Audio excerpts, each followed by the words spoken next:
قالت لي ايه فرح علي عن ايه؟ فرح ظهرت برضه معاكي قالت لي ايه عن ايه؟ تعليقها على اللي حصل. اوكي تمام. السؤال الثاني، هل مرتضى منصور حصل بينك وبينه اتصال؟ هل في محاوله من اي قياده في الزمالك؟ لا بص، هو انا حتى مستشار لو لاعب مرتضى، صغير يعني.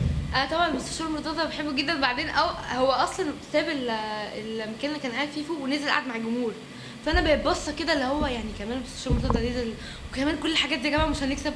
المهم انا اول ما انا خارجه اصلا لقيته في وشي وانا بعيط، فاللي هو انا كسفت طبعا وبصيت كده اللي هو عايزه اقول له هو احنا هنمشي من غير الكاس؟ احنا مش هناخد كاس من الاطفال والناس دي.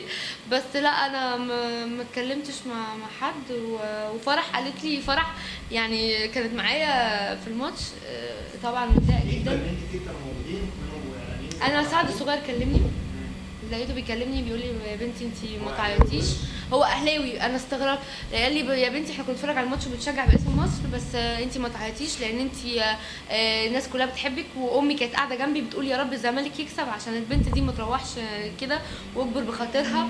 ويا بنتي الناس كلها بتتكلم عنك، انتي لو كنتي عملتي بطوله مع احمد السقا ما كانش حصل ده كله. يا بنتي ما تعيطيش وما تزعليش وربنا بيحبك ومش عارفه ايه. وقلت له بس انا بيتصف عليا. قال لي ما في ضريبه الشهره ان مش هتلاقي حد متفق عليكي.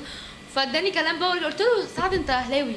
قال لي اهلاوي بس كنت بشجع باسم مصر. قلت له تمام تمام. فكان عسل يعني.